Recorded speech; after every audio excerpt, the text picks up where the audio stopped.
Hello, welcome to another episode of the Talking Rangers podcast. Today is Tuesday, February 27th. It is episode 22 of the Talking Rangers podcast. It is almost the end of February. March begins on Friday. Friday will also mark officially 1 week from the trade deadline. So we've got a lot to get into today. The Rangers unfortunately ended their 10-game win streak on Sunday night in Columbus. Joe, tough loss, but the look bounce back tomorrow was a lot of fun, an exciting win streak that ranged all the way back to the beginning before the All-Star break. How's it going? It's going good, they needed that after it's crazy how different January and February Yeah. was. Like under 500, and then I assume they win tomorrow. I'm not gonna guarantee a win, but that'd be one loss in February. Pretty impressive. So Yeah. I think that's what was, like you just mentioned it right off the top. I was going to say that as well. I think that's what most impressive about this win streak is how not even just it was 10 games, but the fact that they almost went an entire month without losing a game after they played an entire month of hockey well below 500, where they looked not even anything close, like not even anything near like a playoff team. And to come out and look like a legitimate Stanley Cup contender after that, after a brutal West Coast trip to go and beat Ottawa, then to come out, beat Colorado, Tampa, and then just really just put your foot on the gas and never look back. It was certainly impressive. So I guess we could start there, and we'll get into some other of the main stories because there is obviously a lot to discuss as we get into the final 2 months of the season, March and in April, and then postseason is right around the corner. What was your biggest takeaways from this win streak? Just some of the great things that was happening. It was exciting. Look, you win 3-4 games in a row, it's a lot of fun. You win 10 games, you make some history, or you tie history. Unfortunately, they couldn't completely put history fully together and create the longest winning streak in franchise history, but they were able to tie it. Were able to win 10 straight. And Sunday, I mean, look, it's a tough loss. Not going to be able to win them all. Look to bounce back tomorrow, which I think we've both feel pretty good about their chances tomorrow of bouncing back against a Columbus team at home. But what was your overall takeaways from these 10 games, which were a lot of fun? I think it's simple. It's Igor. Yeah. He was so good. I mean, I think he had it was like a 9 in his last 6 games. He's 6-0, like a 950, a 1.7, 1.8 goals against, something like crazy. Like the confidence that he's playing with is like really, it's a good sign, especially for this team come April in the playoffs. If you can get that kind of Igor goaltending, I think they can win it all.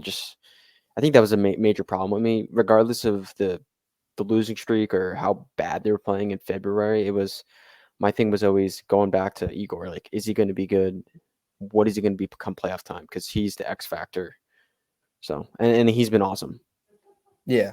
Yeah, no doubt. He's been great. And you mentioned how good he's been, especially you look at the last 3 games, the 976 save percentage, 123 shots. I know you posted that on Twitter. He saved 120 of those 123 shots. He's been fantastic. And that 10-game stretch, if that's in the playoffs, that's where this team could easily take 2 rounds without much pressure or much work. They can easily beat a team in 5 with Igor playing like he's been playing.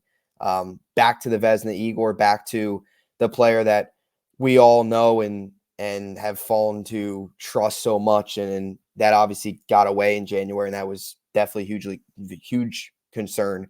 But to come out of the All-Star break, and you came out of the All-Star break and you were wondering if All-Star weekend was maybe a little bit of a flip in the right direction for him. Performed well there. You were wondering if maybe he could take any of that, and I thought the first game coming out of the All-Star break, or his first start coming out of the All-Star break against Chicago, wasn't great, but then he had the shutout against the Flames.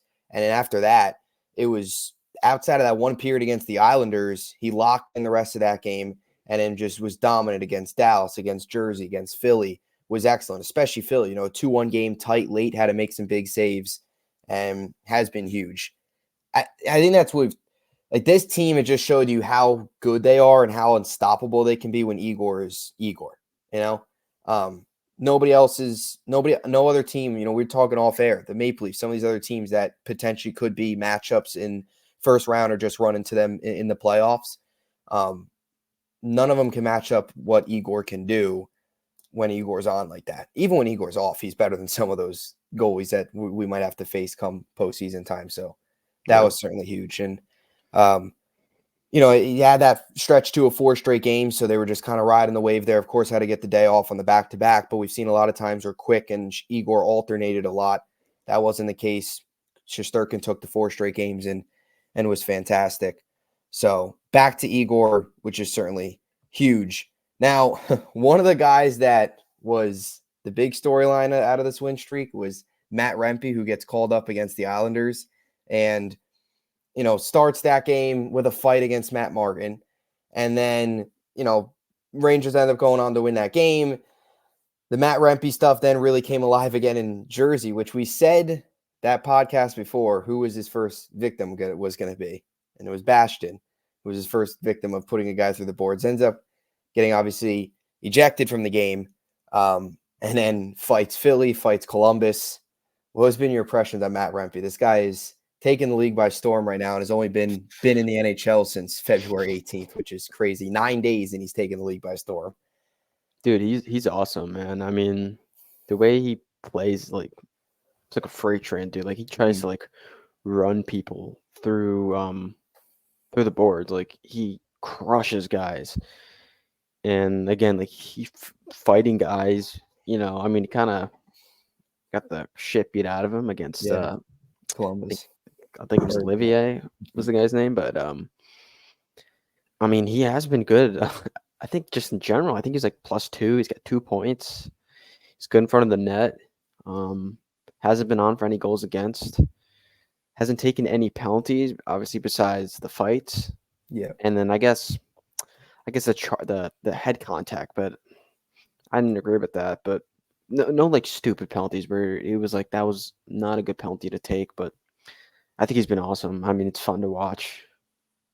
Yeah, he's been great. And yeah, the penalty, it was tough. He's tall. It was his elbow. It didn't look like it was intentional. It shouldn't have been a penalty. But yeah, I mean, it's unfortunate and just fights. It's funny that guys are just picking fights with him. And, it's weird to think that a guy this early in his career, They want him. all these. What do you say? I said they want him. They want to fight him. Yeah, exactly. And he's only been in the league for 9 days, and he's already living rent free in all these guys' head. But that's going to be the biggest thing now in pregame is seeing who comes up to Matt Rempe. Who fights Matt Rempe? Yeah. Who do we think? Do we think he gets Columbus? He already got into a fight, so he probably won't get into one tomorrow. Toronto, maybe. Every game now, it's going to be a conversation. No, I think he's going to fight tomorrow. You think he's going to fight tomorrow? You think he's going to want revenge? Because he hasn't dropped. He hasn't dropped at the Garden yet. Yeah, that's true. He has a nice shiner on his eye. He does. Yeah, I saw that. He got cracked though by that guy. Yeah. It's tough. He's just his long reach. Matt Martin said it's almost like fighting Zdeno Chara, which is certainly high praise. But they did very, very similar builds and very similar physicality. And Rempe and Chara, obviously, Rempe's got a long way to go to get to Chara's level, but it's very similar in terms of just their overall size. But he's been great. I mean, he's got more 5-on-5 points than Mika since in the new year. How about that? Yeah, I mean, Mika doesn't score 5-on-5, so yeah, he's allergic to scoring 5-on-5. It's been over 2 months. It is Mika March. That we are what, 3 days away? 3 days away. Thankfully for Mika March, his first opportunity will be Toronto. He needs not Philly. If it was Philly, it'd be full on Mika March. Although he didn't do anything against Philly. That is true. I mean, I thought he was just bad in Philly. He didn't do anything. Yeah. So you got to hope that he can rebound. Mm-hmm. Yeah, they're going to need him to do a whole lot better. But back to Rempe here for a second. I know there's been some conversation about it, and of course the deadline has a lot to do with it. But I know you've posted this on Twitter. Do you think there's a chance he's on this playoff roster? Too early to tell. How do you see that potentially unfolding? I think for me, it's probably a wait and see game, but he's playing well. It's not just the fights. He's playing well. He mentioned he's got the 2 points. I liked what I've seen. Of course, the physicality is right there. That's the biggest part of his game. But I think you fourth line guy, he's been impressive. If it is, you do have to slot him in the playoffs.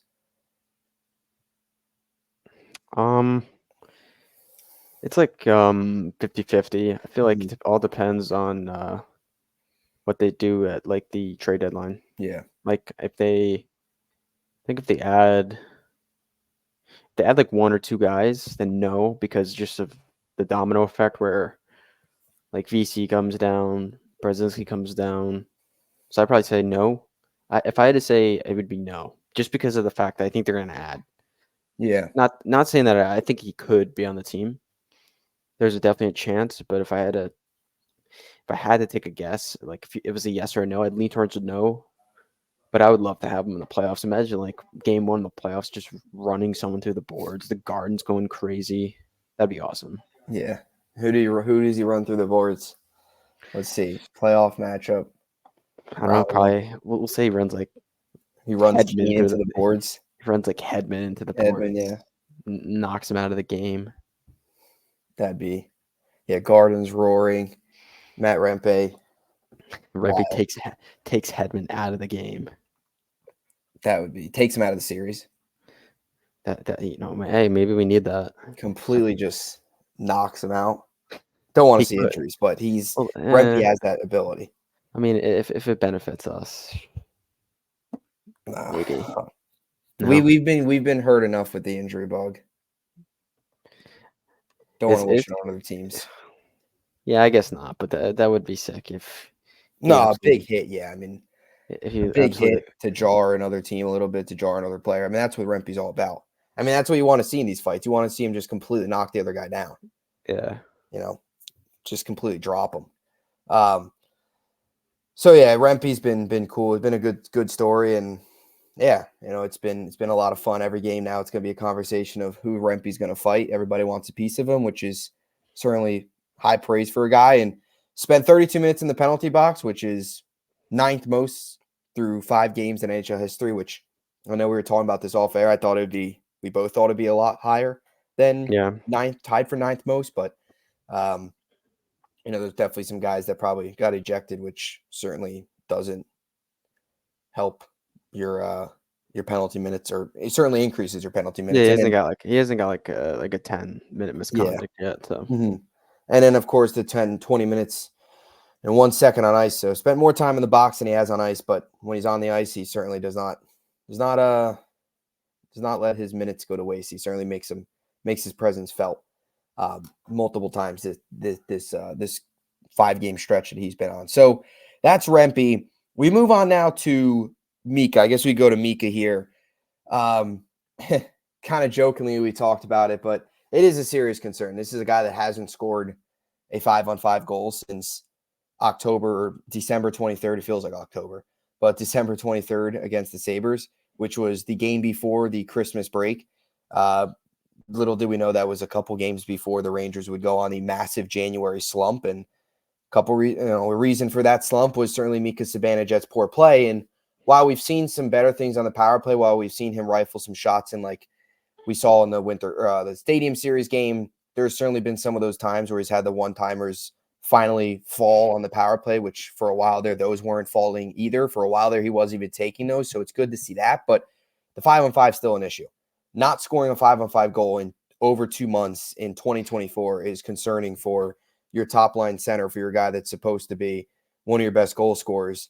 That's a problem. Now, Mika March, we could say Mika March is coming, but all jokes aside, he's got to be 10 times better if this team wants to go anywhere. What is your impression on Mika? Because it's been a problem. And I think a lot of people at times I don't want to be too negative. This team won 10 straight games. They're one of the best teams in hockey. They've got 81 points, all that great stuff. They've won 39 games, but I feel like sometimes there's a couple players on this team that people are afraid to criticize. Igor's one of them. I felt for a while there, even when Igor was struggling, people were afraid to criticize him. Same thing with Mika. Like, the stats are there. He's not playing well. He deserves criticism. I mean, yeah, it's obvious. I mean, like, he has been terrible 5-on-5, and Kreider hasn't been good either. Yeah. Yeah, that's a huge problem. Obviously, it's been 2 months since he scored a 5-on-5 goal. In the playoffs, you need to score a 5-on-5. That's plain and simple. Like, obviously, you could maybe get back or get. I'm trying to think what I want to say here, but you can get by on a really good power play. Yeah. But it's got to be like clicking an insane amount. Like, if you look at the Oilers, they were able to make a little bit of a run just in the power play, and then once it stopped going, that was it, because their 5-on-5 wasn't good enough. And if you want to take a look back at, I think, the 2022 playoffs, where He was horrible at the first couple games, and then he carried them through the rest of the playoffs. And then last year, he was terrible the whole playoffs. Like, he needs to be at his elite game for this team to go far. I know we talk about Igor, how important he is, but that's an example of what happened last year, where you see Igor having arguably an amazing playoff last year in those 7 games. He was awesome. You can't win games you don't score, though. And Zibanejad's the driver of the offense, and if he's not doing it, then you're not going to win. So we gotta just have to hope that he's going through a little bit of a slump, gets Mika March, gets that into April, and then pushes into the playoffs because he needs to score. If he doesn't, we will not win. Maybe it's him, maybe it's Kreider, I don't know. Hopefully we can kind of get more of a clearer picture in March when they add, I assume, a right winger to that line and see if that kind of elevates them. But currently it's been bad, especially Mika. 5-5 has not been good, but I mean, I get it. He's been okay in the power play, around a point a game still, good defensively, but he just has to be better. He needs to score. If this team's going to win, he needs to score goals. Yeah. Yeah, the power play's been a lot better, and that was a little bit of a concern there for a while, is when he wasn't taking those shots on a power play, and he's still good defensively, but when he wasn't scoring on the power play and wasn't scoring 5-on-5, he was basically doing nothing on offense. So it is good to see him finally get back on the power play, and maybe the next step is getting back on 5-on-5. And it is a slump, but 2 months is a while, and you start to wonder, similar to the way we wondered with this Ranger team during that month of January, where it was really a month and a half, 2-month stretch of bad hockey. What type of team is this Ranger team? Are they that team we saw earlier, or are they the team we saw in January? You start to wonder that with Mika. Is Mika just having a season where is Mika going to get back to the form that we saw earlier in the year where he was scoring 5-on-5, or is he just this type of player that's just going to ride the wave the rest of the year where he's not going to score 5-on-5? The one thing I will say is this: if you want to try and flip this into the positive, is the Rangers prior to their power play was terrible for a while. And they were winning games with 5-on-5, and they were winning games with Mika not scoring on 5-on-5. So if you want to try and flip this into the positive, they were still finding ways to win without their power play, with their 5-on-5, and without Mika contributing. So, but I feel like even on the power play, even going back to Mika, I think a big problem, though, just in the general sense of his game, is he doesn't shoot. Like, you remember 2 years ago, even like last year at some points, he would get it and shoot. Yeah. He wasn't doing that on the power play for a while. It really, until the Stadium Series game, was the first time he was finally shooting. He needs to hit that one-timer. I mean, that's such an integral part of his game. Yeah. He's got that patent one-timer. I mean, if you think about the guys in the league, it's like Stamkos, Zibanejad, and like not many guys have a like gauntlet one-timer, and he's one of them. He needs to use it a lot more. I mean, he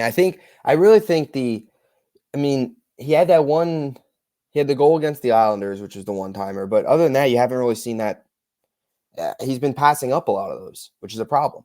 But the 5-on-5 stuff is, you just hope that some of the 5-on-5 stuff, even with they're still finding ways to contribute on 5-on-5, like the Rangers are still finding ways to score and they're finding ways to win with their 5-on-5. You hope that once Mika come back, that can only elevate it. It's like they're not over relying on him.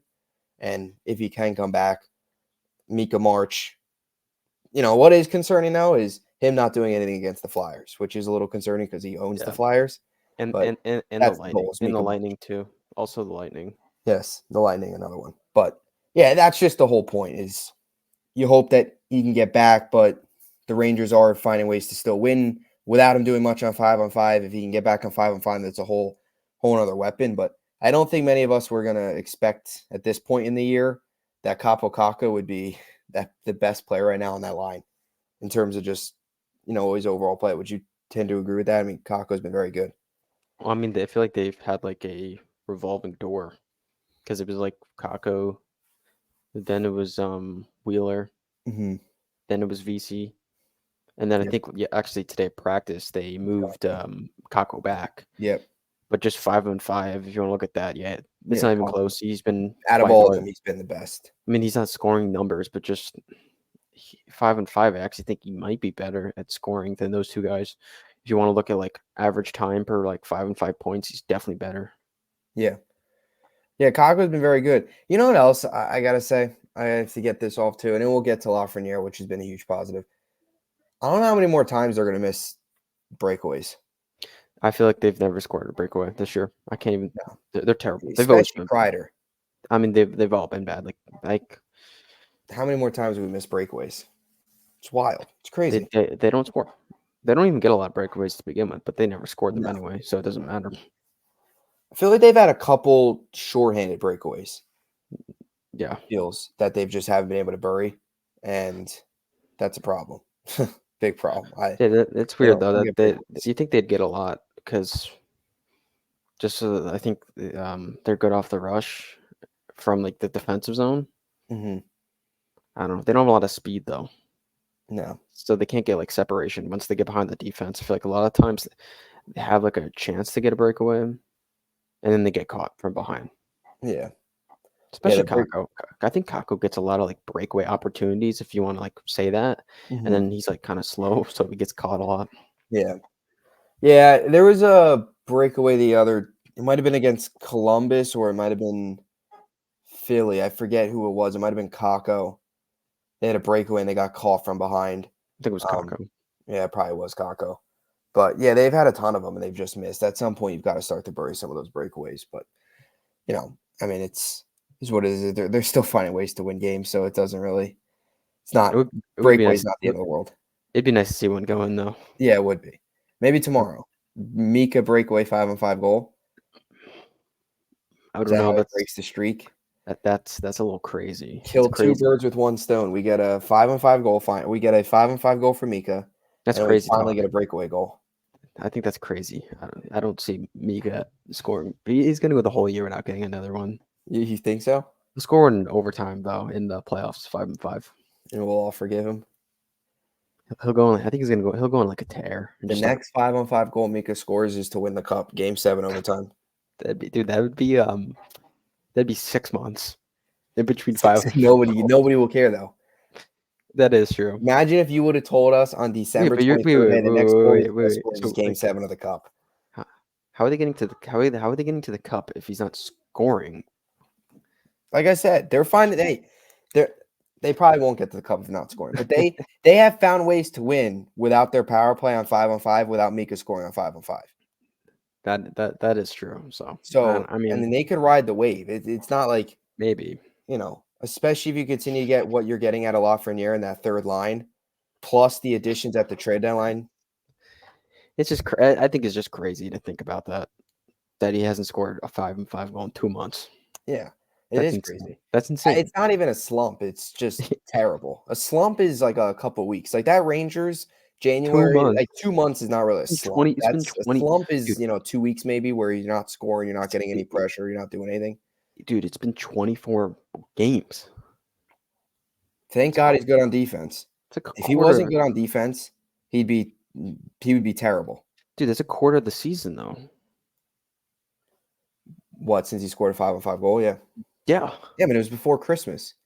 We're closer to St. Patrick's Day than we are to Christmas, I think. I mean, yeah, it's not even close. We're like, what, 16 days from Christmas or whatever? 17 days? Imagine that. Oh he scores a goal before Christmas and then doesn't score another one until St. Patrick's Day. Dude, it is brutal. Maybe he scores one tomorrow though to shut us up. Yeah, he might. And then it's going to be a breakaway. What do you think he does? Like forehand, backhand, 5-hole? You just slap. You just straight on shot. No, he's got like a set moves. Like he'll do. Yeah, he'll go back to the move he did. He'll do like a fake. Remember and then, the like, Canadiens game? Shot. Or no, he's got like, I know his moves. It's the fake and then the quick shot. I think he goes like short side blocker or short side glove, and then he does forehand, backhand, forehand or fake forehand, backhand, top shelf. That's like what he did when he did against Montreal. Did he score? No, the one that Montembeault saved. It was the crazy save. Where they lost. He would never do the Forsberg ever. No, he might go back to it. Dude, desperate times call for desperate measures. He hasn't scored a 5-on-5 goal in over 2 months. You think the team doesn't score breakaway goals? Dude, you think one's gonna like go off his like helmet or something? Confidence boost. Nah, he'll score in it. He'll score a like a filthy one, or I was gonna say an empty netter. That doesn't count. Yeah, it's not 5-on-5. What are we talking? Unless wait, does this count? What if they? No, that would No. make no sense. Wait, what if they We're pull the trying to goalies? find ways to get What? 5 men on the What if, ice wait, in an listen. What if empty they net. both pull their goalies on a 4-4? That'd be a 5-on-5 goal and an empty net. Think about that. Breakaway on the empty net. But he'd probably miss. He'd pull the Dallas Stars guy. You remember in one of like the playoff games? I think it was against the Hurricanes. Kreider like missed an empty net to ice the game. Yeah. There was a game. There was a game against the Hurricanes. They were up by 1. They ended up winning, obviously. I think they scored an empty net like right after that. But Kreider on like an empty net, right and tight on it, hit the post. And I was like, "You got to be kidding me!" Some teams just don't score empty nets. The And Rangers. the did. Islanders too. They had that one really close chance or it looked good, but they don't score empty nets either. The Islanders just go to overtime every game. They lose. Every game. They won last night though. They did, but they've lost 14 times in overtime. They go to overtime every game. They won last night. I think they lost the night before in overtime. And then obviously the Rangers game was in overtime. I think they beat like the Penguins in overtime. Mm-hmm. It's crazy how they only go to overtime. It's crazy how the Ottawa Senators have more wins than them. Like the Sabres have more wins than them. That's what's crazy. And the only reason they're up there is because they've got the 14 points from overtime or the 14 more than losses, at least. I think it's more. I think it's like 15 or 16 now. 16 points, yeah. I'll look that up. Let me see. I think it's like 16. 15 or 16. Let's say 24, 14. Oh, it is 14. You were right. Yeah. I thought it was more. I thought they lost. 34 games. Oh, maybe they won. Like I'm trying to look at like they won in overtime. Oh, then they lost. And then a couple of games ago, they won in overtime. Then they lost in overtime, lost in a shootout, lost in overtime, won in overtime, lost in overtime. Dude, in the last like 20 games, they've been to like 10 overtimes. Yeah, they're in overtime every game. I mean, geez, after the game right after the the Rangers game went overtime. Yeah, they were back in overtime against the Penguins. I think they won though. They did win that. They got the second point. Yeah. They won that. They got their revenge for the blown lead against the Rangers. Good for them, right? Yeah, they got to win some of them. Yeah, at some point, it's just like at some point they're below 500. It's almost like a 5-on-5 goal for Mika. At some point, I mean, they have got to come through. He's got to score. They're like what I think we said 2020 and 14. So they're NHL 500, but they've lost 14 more games than they've won. Yeah, which is insane. If you want to not include like the extra point, they're out of it. They're out of it. To me, Devils are out too. And I know if the Devils get a goal, I know some people can make the case that they'll be in. No way. I don't think so. But their chances will increase. To me, it's Tampa and Detroit. Even the Capitals, they're not getting in. It's crazy to think that the Capitals technically are out of all those teams. They got the most points, which is weird. How they have more points than the Devils. I don't think anybody expected that, but yeah, I mean, they're out of it. You when you lose that many overtime games in overtime, you don't deserve to make the playoffs. You got to finish. They don't do that. I agree. I mean, it's as simple as just you have to win games. I mean, at the end of the day, you're gonna have to get those extra points. You can't make the playoffs. Even like you get away with 1 point every night. Yeah, but yeah. Anyway, Zibanejad sucks. That's what we're saying. Yeah, I mean, he's not good right now. Not good. You and me. Wait, last thing about Zibanejad though is you and me combined have the same amount of 5-on-5 goals in the year 2024. Yeah. If you're ever feeling useless in a day, just know that you have the same amount of goals as Mika Zibanejad on 5-on-5 in 2024. We did in 24 less games too. I played 24 less games in 2020. I mean, I know you have probably more 5-on-5 goals in your men's league. I scored a hat trick last game, all 5-on-5, so not a big deal. Easy. That's one game. You don't need a month to get hot. You don't need your own month.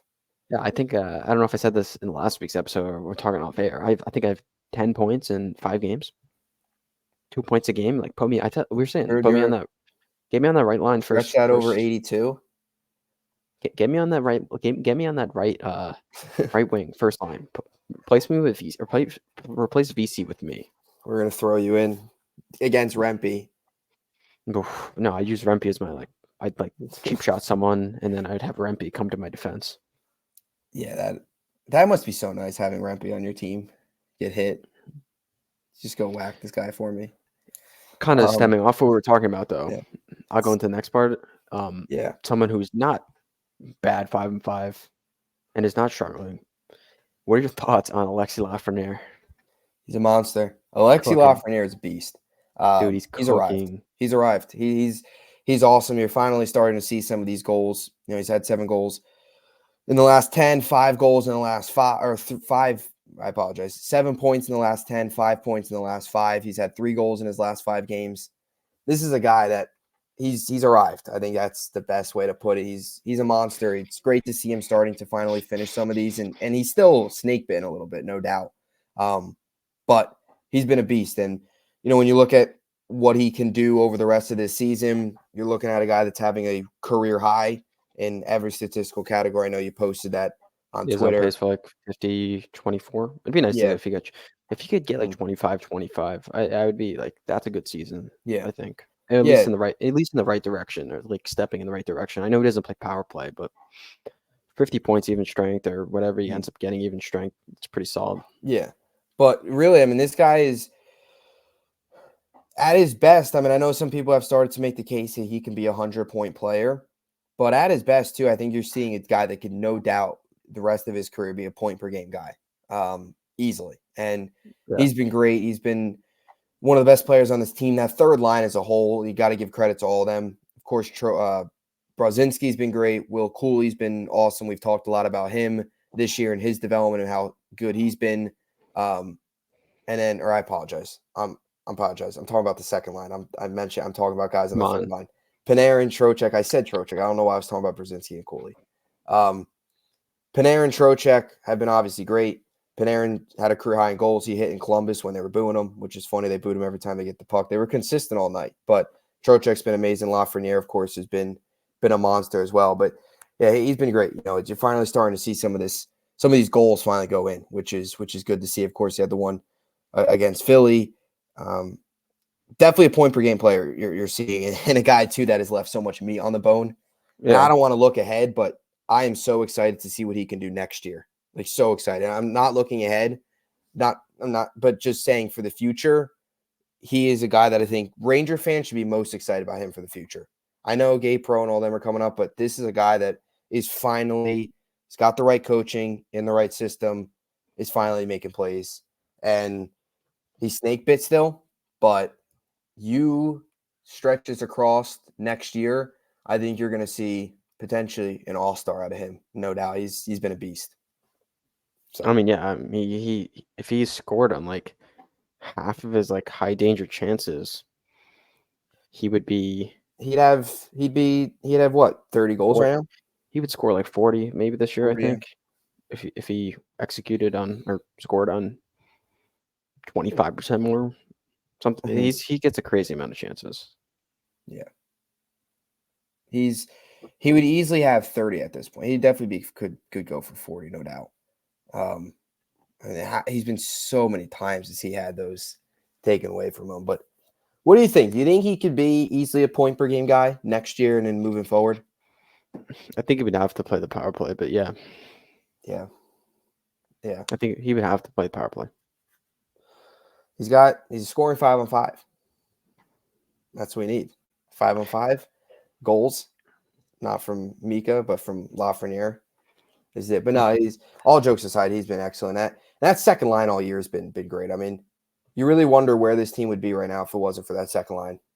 They would not certainly have 81 points. They've been great even through some of these rough stretches. They've been consistently good. There's not many nights where you see them have off nights. They're always generating something. They're always making plays. You've of course got two guys that you have two guys that are having career years. Even Trocheck, you can throw into that category. He's on pace to have a couple stats that are going to be career highs for him as well. So you really have 3 guys in career highs, which is a little bit of luck, of course, but they've all had terrific seasons. And again, with Lafreniere, he's still leaving some meat on the bone, which I think is scary for other teams, but certainly exciting for Rangers fans and something to look forward to. And we've talked about that a lot. This team's still got young pieces. I know they're in a win now mode, and it feels like just to put that out, I feel this is the year. Like, this is their best shot. And I know we've talked about this a little bit, but there's not another year. Next year, no. If they don't win this year, they're never winning. It's bold. With this core. Maybe. They got to win this year. You got to win It's a this big year, especially with the The team. East is not going to be this wide open again. I mean, we don't have Heedle though. We don't, but I mean, Heedle's good, but I don't think he's the missing piece. Like, I don't think he's. I think we've gone enough from Brozinski, like enough. I mean, Heedle's better than Brozinski. Don't get me wrong, but I feel like we've gotten enough out of him for the third line. And then Trocheck, of course, been good. I mean, look, they might pick up a center out there too. I mean, they might go center right and winger. Winger is definitely in need, of course, with the injury with Wheeler, but they might also go center. Who knows? We'll see. Yeah, but I think they'll end up doing both. Yeah, but yeah, I think this has got to be the year.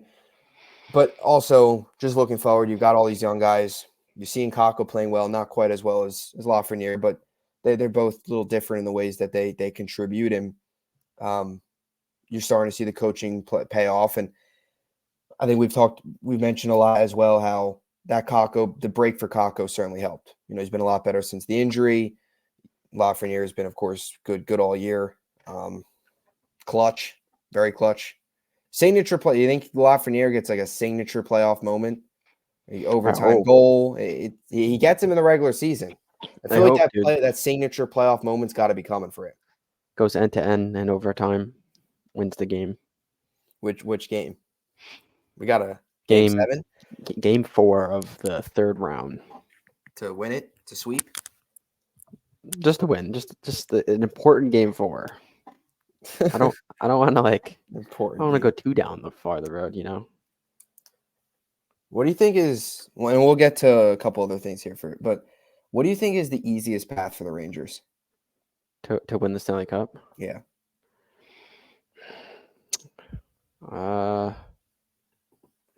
Probably go. I mean, obviously, you don't want to project. I mean, because anybody can beat anybody, but yeah, we saw that last year.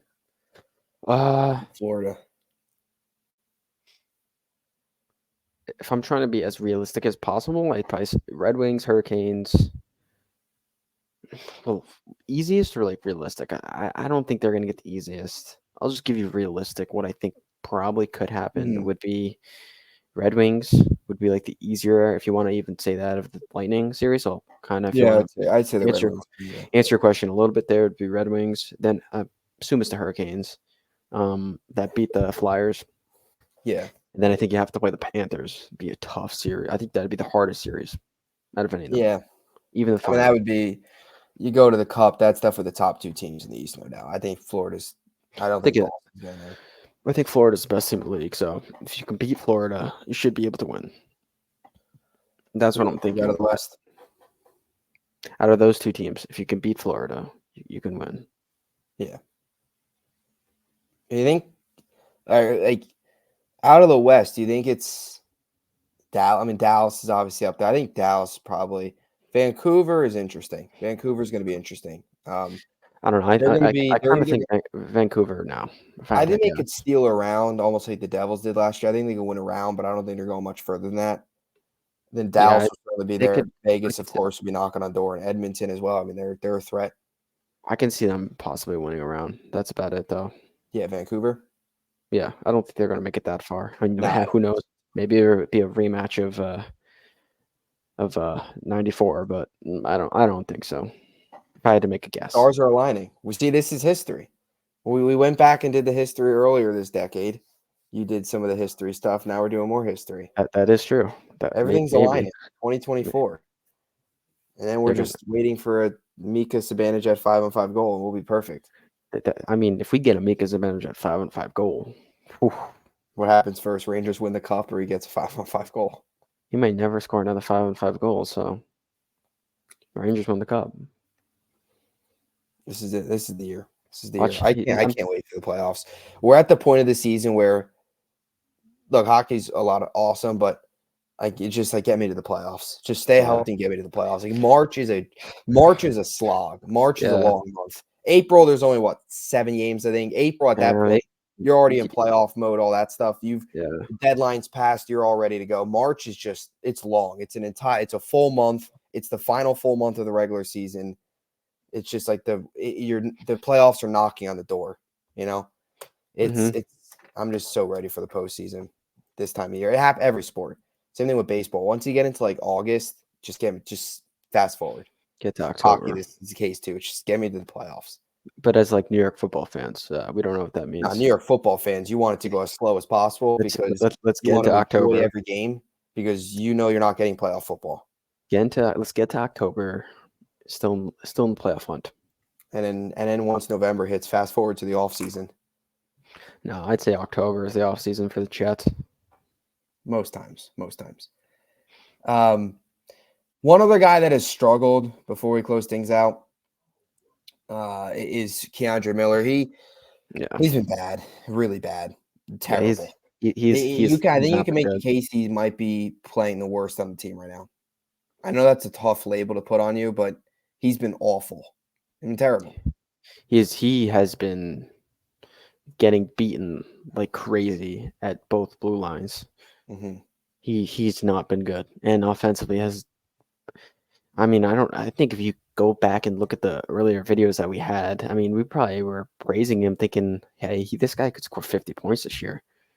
Yeah, I had very high expectations. I know some people even stretch as further as 70.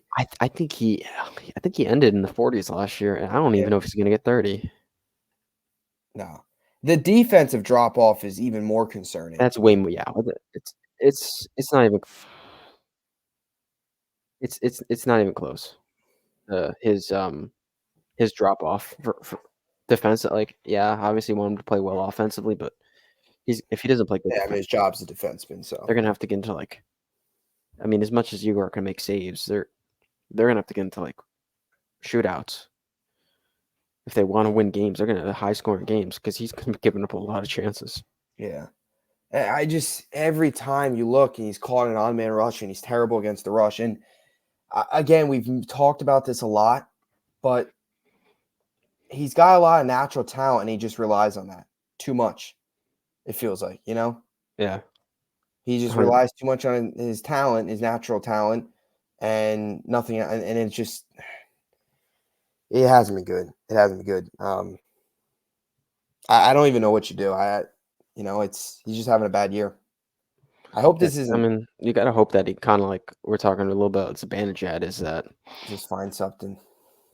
Knows the playoffs are coming, locks in a little bit. Focuses a little bit more. That's the hope. Recognizes that he's a liability.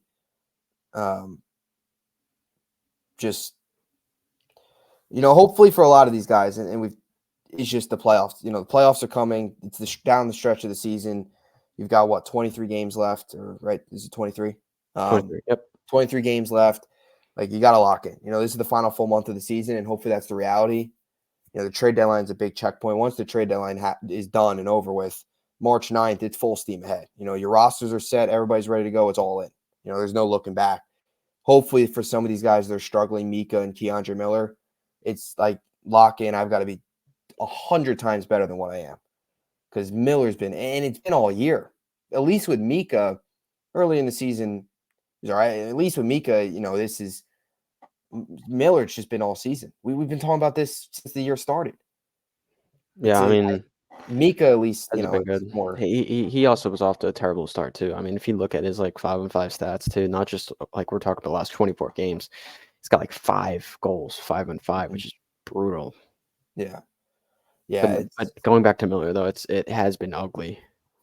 Yeah, and it's tough too because then some people blame Trouba, which I have been a victim of that at times where I'll be watching the game. I'll be like, what is Trouba doing? Because Trouba's out of place sometimes, but he's a lot of times out of place because Miller puts him in a bad spot. He's got to make up for Miller's mistake, which is tough for Trouba. It's happened a lot, but he's got to be so much better. It's concerning. Yeah, I don't know how many more times we were saying, you just got to hope that he can turn it on and come through in the playoffs for us. Because we're gonna need his defense in the playoffs. Yeah, no doubt. And because Igor at times had to bail him out and bail couple times out to bail this defense out, like he always has. But especially come playoffs, they've got to lock in. Igor can win you games, but you can't just be nothing in front of him. We've seen that for too many years. Yeah. Where the defense does nothing in front of our goalies, which is a problem. You know what's crazy? Is like Jonathan Quick now, not that he's not talked about, but it's funny how he's like completely taken a step back. For a while there, people were like, Jonathan Quick getting playoff games? I don't think so. I think he's been fine. No, he's been fine. I'm just saying in terms of the talk around him. It's crazy how he's not bad. I'm saying for a while there's some people who were saying Quick should be the starter. Or should Well, get more. I think that was maybe more so just Igor struggling as opposed to him playing well. Mm-hmm. Yeah. I thought, Quick was the Columbus game was all Quick's fault. They were faster than us. They got odd man rush. Again, like match their play. Zibanejad was getting beaten bad. I he was bad. not. I think we've crushed Mika too much. And then obviously Miller was terrible. No, I mean, all those guys. So this was a terrible team effort defensively. I mean, just they were getting killed off the rush, as we always like to say. Like just absolutely killed. Like Miller's been terrible against the rush. It's bad. And that game against the Blue Jackets, Blue Jackets had more speed. The Rangers tried to match it, but they were a step ahead all night. They stood no chance. Yeah, 100%. They never led. Blue Jackets got up to they fought back 2-2. You knew it was over once they scored the fourth goal. You knew it was done. But yeah, a couple guys got to be better. But hey, that's the positive. You want to look at it from a positive angle is they've still got guys that need to be a lot better. The trade deadline has not passed, and this team has still 81 points and 39 wins. So they can only get better. It's exciting times. Most wins in the NHL. They're right on the doorstep here of the playoffs. We're just about a week away from the trade deadline. When do you think moves get done? That's the biggest thing. You think they happen day of the deadline? You think Drew gets something done here soon? It's like we've been talking about this for a month, almost a month now. Late January, early February since the Lindholm trade happened, and we've been waiting and waiting. I have a feeling it's not going to be till deadline day. I think the NHL was like, hey, like, listen, like, we want this to be a big deal. Let's make the moves on the deadline day. Because I know last year, Dolan tells him, no, I'm not trading my first round pick. I think they'll end up doing it if I had to predict. No, yeah, I think they will. I think they are in a position where after that Florida game that they play Monday, they've got that entire week off. That entire Monday through Saturday. They don't play again until Saturday. So they'll have Tuesday, Wednesday, Thursday, Friday of no games to make calls. They play Monday. They play Monday against the Panthers, and then you said Saturday they play at home against the St. Louis. Blues. All right, yeah. Which could be Buchnevich's first game. I would be stunned if. No, maybe I'll go back to my thought of them probably waiting. I have a feeling they'll make one move before the deadline, but then they'll make a move or two on the deadline day. Yeah, I think they're going to make their moves next week. I know that's obvious, but they have to. I think they're going to make their moves. I know that sounds very clear. I think they're going to make their moves that Tuesday, Wednesday after that Panthers game, and then they'll make a move there, and I think they'll make a move on deadline day. Like I don't think they make a move this week. No, I don't think so either. So I'll say Wednesday. Potentially by the next time we record, they can make a move. They could have a move done. We'll have like McDavid on the team. No, we're only getting McDavid when he's washed. McDavid for Rempe. Rempe for McDavid. One for one. That's fair. We got to do let's do three. I'll give up a first round pick. Dolan would definitely sign off on that. Let's do the next 3 games goal predictions. Yes. I got one last time. I'm up 2-1 now. We both did. No, you didn't. I thought you did. You didn't. I thought you picked Kreider in the first game, but you picked Brzezinski against the Devils, not Kreider. Oh well, I forget who I picked, but yeah, Brzezinski didn't score. So, who do you got? I'll do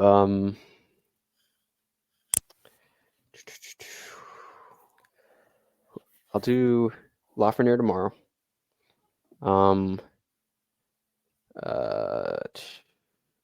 Were they playing Saturday? The Blues or the Toronto. Maple Leafs? I'll do the Zibanejad, and 5 on then 5. Trocheck. Is Zibanejad 5 on 5? Yeah. Wow. Okay, so Columbus, I'll go Kako. Toronto, I will go Panarin. And then Florida, the Panthers, we'll go Mika for that. We'll go Mika 5 on 5 goal in back-to-back games. Three in a row. It's happening. It's happening. Mika March. That'll be the second game in Mika March. He'll Opening start night. off March with 2 5 on 5 goals. Opening night of Mika March. Opening night of Mika March. Opening night, Mika March, Toronto, McDavid, or Austin Matthews. Mika's better. He'll show it. Mika March is taking over. Any other closing thoughts here before we finish things off here on episode 22? No, just everybody needs to stay healthy. Stay healthy and score some 5 on 5 goals. That's the goal. So please like and subscribe for more content. As always, hope you enjoyed it, and thanks for watching.